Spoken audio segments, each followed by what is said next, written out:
Today we're going to revisit the SCAR 17S. I finally have all the mods that I want done to this rifle completed. My last video I was missing the rail extension and the Geisley Super SCAR trigger. But anyway, you know, the SCAR out of the box is great. I really, you know, other than I think the biggest complaint I'd ever have to venture is that the trigger itself is not the greatest trigger, and for the price tag on this weapon, you would expect, well, I would expect a trigger to be a little bit better. Again, it's a combat trigger. It's supposed to be for high stress situations. You don't want it light and going off easily. So that's one of the reasons why I think that F&M went with such a heavy sort of trigger panic. Well, I wouldn't say panic, but a heavy trigger for this weapon. Now, just to list out the things that I've done, and I'll throw in the price tags to show you that what I've done is not cheap. It does, though, for me, make this rifle complete. I love to tinker. Again, you don't have to do any of this stuff. The only thing that I would actually recommend having to do is if you run an optic, charging handle, and if you want to really control your trigger a lot better, you know, an upgraded trigger. But first and foremost, the handle defense lower. That was the most expensive upgrade. Next would be the Geisley trigger. After that, the Midwest Industries forward rail extension. PWS makes another one. Both are running around the same price. gg&g charging handle, gg&g QD sling attachment, Magpul safety selectors, and then the Magpul MOE. With that, also inside, I have the High Desert Dog titanium fire pin. So, you know, I started out at this price point and then ended up at that one. To me, it's worth it. This is exactly where I wanted this rifle to be. It's, you know, I have it. It's still, you know, an assault rifle, yet now I can use it for some long-range precision rifle work.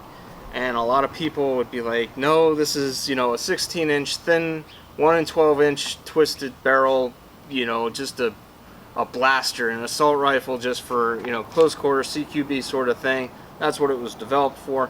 And you know what? It is. That is what it was developed for. But the things that I've done to this really helped improve its accuracy. Also, I do my own hand loads.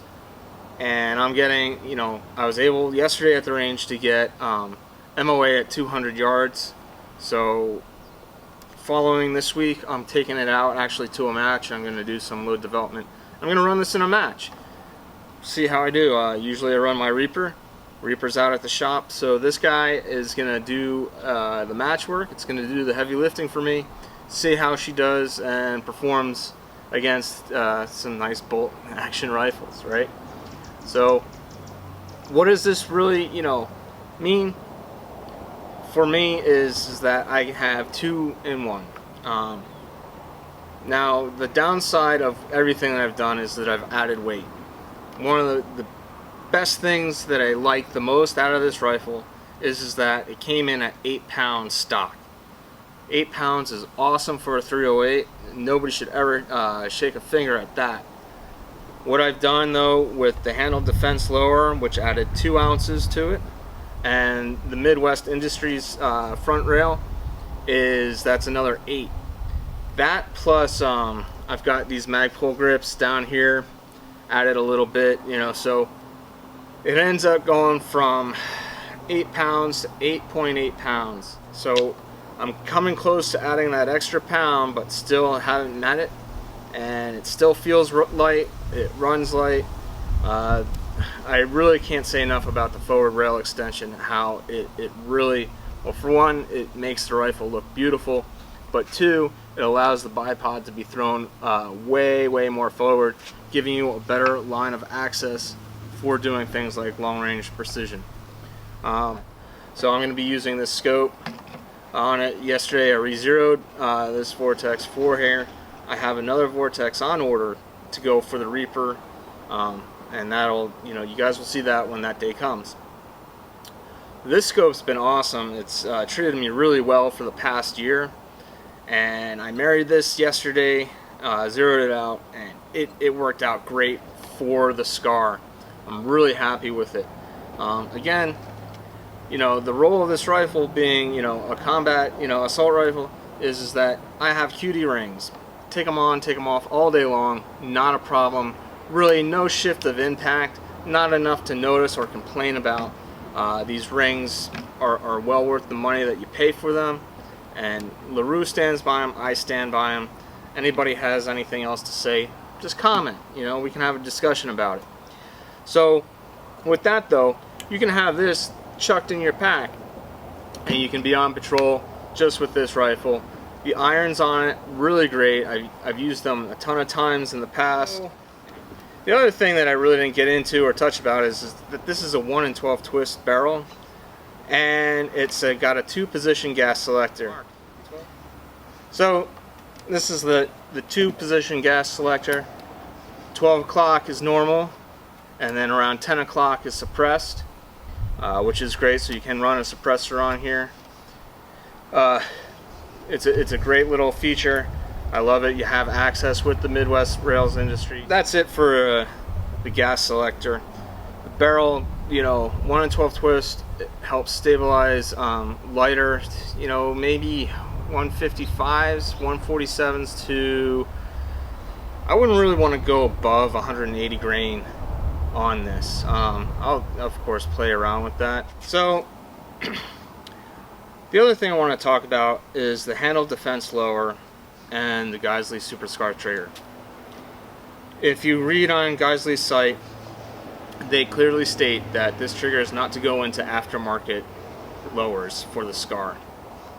I called up Handle and I talked to another site about the handle defense lower, especially this one, the Mod 2, the magnesium lower, and whether or not it will be able to fit the Super SCAR trigger.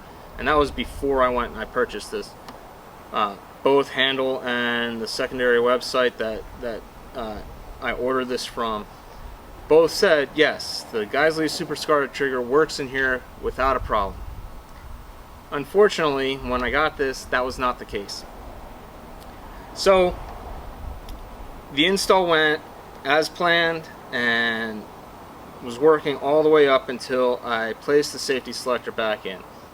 When the safety selector went in, the first stage of the trigger would work, but it would never hit the second stage, so therefore no firing. This was a very huge disappointment to me because I was really looking forward to trying out the Geisley trigger in this instead of the Tinney this time, and I was just about ready to send it back. Fortunately, I found on the forum somebody had found a fix for that that ran into the same problem, which then, and I do not condone this, but it called for modification of the safety selector. Luckily, and do not do this, but I will talk about it. Luckily, what you're doing is you're removing some material from the safety selector that is only in the fire position. So you're not removing anything from the safe position on the selector, you're only removing it inside on the fire position, and what happens is that when you pull the trigger to go, the selector is here, that's there, and it's just not getting up enough, and you just slightly remove a little bit. This is, it's not recommended ever to modify your rifle like that. I had an email into Handle about this, but it took them about 3 days to get back to me. And they said, send it in, we'll make it fit, we'll adjust it and modify it. So I removed the material, and I also used a file, and I went slow and steady. So I did the majority with a Dremel, and then I used a nice file, and 1, 2, 3, slowly got it. Now the trigger works just right. I've also, as huge precaution, threw it into the safety and pulled it and slapped it and did as much as I can to try to make it go off in the safe position, banging it up and down, everything. So I perform this safely. I never will ever want anybody to try this on their own. I'm just, a risky bastard. So, my channel's intended for the newcomer, and newcomers, let's go.